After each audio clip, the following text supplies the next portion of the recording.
హాయర్స్ welcome to our channel. ప్రస్తుతం మనతో పాటు political analyst and producer Tripuni Chittibabu గారు వారితో ఒకసారి మాట్లాడదాం. నమస్కారం సార్. నమస్తే సార్, ఈ ఫార్ములా కార్ రేసింగ్ సంబంధించిన కేసులో ఇంకో కొత్త మలుపు తిరిగింది సార్. అంటే కేటీఆర్ గారు క్వాష్ పిటిషన్ కని వెళ్ళారు, కాకపోతే కోర్టు దాన్ని కొట్టేసి ఇప్పుడు ఆయనకి షాక్ ఇచ్చిందని చెప్పుకోవాలి.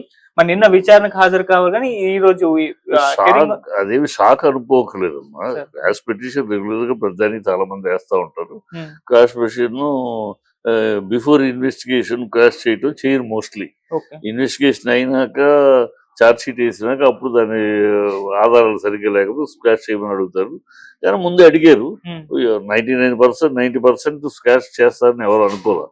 అదే స్క్వాష్ అయిపోతుందని ఎక్స్పెక్ట్ చేస్తే అది అవ్వకపోతే షాక్. కానీ ఒక ట్రయల్ అంతే, ఇట్స్ జస్ట్ ట్రయల్. ట్రై చేశారు, కుదరలేదు అంతే.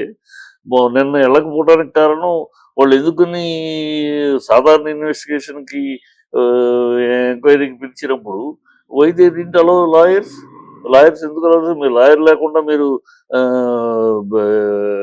ఏం చేద్దామని? లాయర్స్ లేకుండా in front of lawyers you have to ask reasonable questions.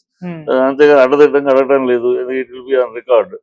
So అందుకని లాయర్స్ వద్దని చెప్పేసి రావద్దని ఎందుకు అడుగుతున్నారు? మీరు రాయల్స్ వస్తే ఏంటి మీకు నష్టం?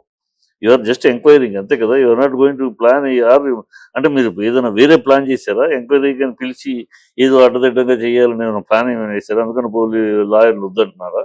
మీరు పోలీస్ యాక్షన్ ఏదైనా చేద్దాం అనుకున్నారు? వాట్ ఈస్ ద మతలబ్ ఇన్ ఇట్? ఎందుకని లాయర్స్ వద్దంటున్నారు? అందుకని లాయర్స్ తోటి వస్తానని చెప్పి మళ్ళీ వేసుకుంటాడు పిటిషన్ రేపు. సో లాయర్స్ లేకుండా కుట్ర జరుగుతుంది. ఏదో తీసుకెళ్ళి ఒక ఐటము, గంజాయి ఐటము, ఇంకో ఐటము ఏదో ఆయన ఇంట్లో పెట్టడం, సోదా అదేది హౌస్ సెర్చింగ్ అంటే ఎందుకు హౌస్ సెర్చింగ్? ఎందుకని ఈ రేసుకిను ఆయన ఇల్లును సోదా చేయడానికి సంబంధం ఏంటి? ఎందుకు సెర్చింగ్ అంటారు? సెర్చింగ్ అంటాం అంటే ఏదో ఒక ఐటెం లోపల పెట్టి ఇదిగో ఇంట్లో గంజాయి దొరికింది లేదా డ్రగ్స్ దొరికింది చెప్పడానికి ఏదో ఒక కుట్ర జరుగుతుంది. మొత్తానికి ఒక కుట్ర ఏదో ఒక రకంగా అయినా సరే ఏదో వంచంతో అరెస్ట్ చేయాలి, ఆ సొనకానందం పొందాలి. ఇది వాళ్ళ అని కనపడుతుంది. అందుకని స్ట్రాంగ్గా లాయర్స్ తోటి వస్తాను. లాయర్ తోటి వస్తే ఈవెన్ ఇది ఎంక్వైరీ అయినా ఇల్లు సోదా అనేదానికి ఏమిటి కారణం? ఏంటి ఇల్లు సోదా చేయాల్సి? ఈ రేస్కి దీనికి ఇల్లు సోదా చేయడానికి సంబంధం ఏంటి? ఏదో డాక్యుమెంట్ వీళ్ళే తీసుకొచ్చి డాక్యుమెంట్ పెట్టి ఇదిగో డాక్యుమెంట్ అని చెప్తారా?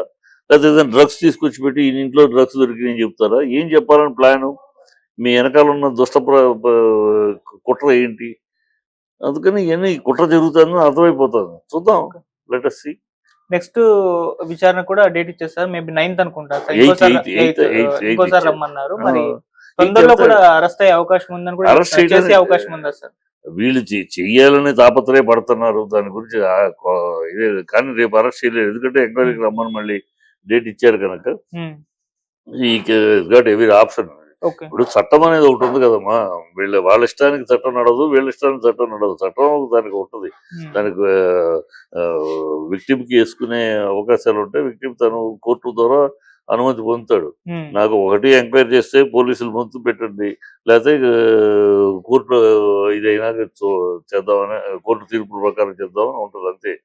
అది డెఫినెట్ గా రేపు అది జరుగుతుంది. సార్, ఈ ఫార్ములా కార్యకు సంబంధించి ఒక్కొక్కటి కొద్దిగా అంటే ఆరోపణలు చేస్తూ వస్తున్నారు. 41 కోట్లు గ్రీన్ కో అనుబంధ అది 2 ఏళ్ళకి కొత్తవి ఇప్పుడు అంటే పుట్టిస్తారు. ఆరంభంలో లేవు. ఒకటొకటి దే ఆర్ క్రియేటింగ్ స్టోరీస్. కథలు పుట్టించి ఒక ఫైల్ తయారు చేసి స్క్రీన్ ప్లే రెడీ చేస్తున్నారు. అది అర్థమవుతుంది. స్క్రీన్ ప్లే రెడీలోనే పోలీసులు లేకుండా లాయర్ల ముందు కాకుండా మేము సపరేట్ గా సీక్రెట్ ఎంక్వైరీ ఉంది ఇంట్లో. ఇది ఓపెన్ సీక్రెట్ ఎంక్వైరీ చేయాల్సిన అవసరం దీంట్లో. 50 కోట్లలో 50 కోట్లలో 40 కోట్లు తిరిగి ఇచ్చారట. తిరిగిస్తే మరి వాడి మీద కేసు వేయచ్చు కదా. వాడేమో వీళ్ళ మీద కేసు వేసాడు. నాకు అన్యాయం జరిగిందండి వాడు ఈ నడిపేవాడు ఆర్గనైజర్.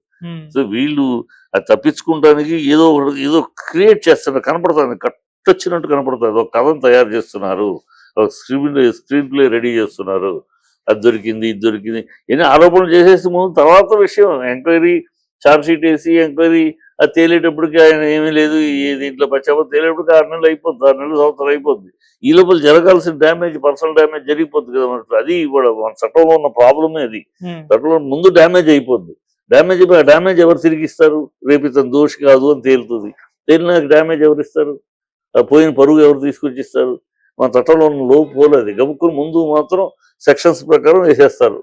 సెక్షన్స్ పెట్టేస్తారు. సెక్షన్స్ వ్యాలిడా, ఆ సెక్షన్స్ వర్త్ సాక్ష్యాలు ఉన్నాయి ఏమి చూడరు. ముందు సెక్షన్స్ ప్రకారం కోర్టు ఇచ్చేస్తుంది, అనుభవించేస్తారు. ఆ తర్వాత సెక్షన్ కి తగిన ఆధారాలు లేవు అని తర్వాత వెళ్తుంది కోర్టులో. అప్పుడు అతను విక్టిమ్ అనుమానితుడు దోషి కాదు అని తెలిసిపోతుంది. అప్పుడు ఏంటి పరిస్థితి? అదే మన చట్టంలో ఉన్న లూప్ హోల్స్ ని వాడుకుంటున్నారు ఈ ప్రభుత్వాలు. వాడుకుని వాళ్ళు కక్ష సాధింపు చర్యలు. చూద్దాం, ప్రజలు ఇప్పటికే అసహించుకుంటున్నారమ్మా ఈ రేవంత్ రెడ్డి ప్రభుత్వాన్ని. చాలా చీప్ గా దరిద్రంగా ఉంది వీళ్ళ ప్రభుత్వం. ఒక్కసారి దెబ్బకి తెలంగాణ బ్రాండ్ పడిపోయింది. తెలంగాణ అంటే ఏదో బీహార్ కన్నా దారుణమైన రాష్ట్రంగా తయారైపోయింది. ఒకప్పుడు తెలంగాణ అంటే one of the foremost emerging state కింద ఉన్న పేరు కాస్త ఈ 1 year లోనే పట్టని పడిపోయింది. బ్రాండ్ ఇమేజే పడిపోయింది. ఎవరైనా ఇండస్ట్రీలు రావడానికి వెనక్కి వెళ్ళిపోతున్నారు. ఐటీ ఇండస్ట్రీ వెళ్ళిపోయింది, ఇంకోటి వెళ్ళిపోతున్నారు. ఆల్రెడీ ముందుకు వచ్చిన వాళ్ళు కూడా ఇప్పుడు వెనక్కి వెళ్ళిపోతున్నారు. ఎప్పుడు కూలుస్తారు? ఈ హైడ్రా అంటారు, ఇంకోటి అంటారు, రోజుకో చట్టం అంటారు. ఒకసారి ఏమో కూల్చేస్తారు, ఇంకోసారి ఏమో మళ్ళీ పర్మిషన్ ఉంటే కూల్చమంటారు. వాళ్ళు ఇష్టానికి వచ్చినట్టు చేసేస్తున్నారు. మన ఇక్కడ ఇండస్ట్రీలు నిలబెట్టి మళ్ళీ తలకాని పెట్టుకుని ఎవరికాళ్ళు వెనక్కి వెళ్ళిపోతున్నారు. పరువు తీసేస్తున్నారు. తెలంగాణ పరువు, తెలంగాణ ఆత్మాభిమానం అన్నింటినీ దెబ్బ కొట్టేస్తున్నారు. మాట వెళ్తే ఢిల్లీకి తాకట్టు పెట్టి, ఢిల్లీ దాసుల కింద ఢిల్లీకి వాంచిన కాలం ముక్తాదారని ఈ సోనియా గాంధీ కాడు గడి నీళ్ళు నెత్తిని పోసుకోవాలి దౌర్భాగ్య మాటలతోటి తెలంగాణ పరువు మంట కలిపేశాడు. ప్రజలు అలా ఆల్రెడీ అసహించుకుంటున్నారు. ఇంకా వాళ్ళకి బుద్ధి రాలేదు. ఇంకా ఇలా పనిచేస్తూ ఉంటే ఇంకా చీ కొడతారు. ఇప్పటికే చీ పోతుకు అంటున్నారు. ఇంకా అసహించుకుంటారు. ఇక అది తెలియట్లేదు. ఓకే.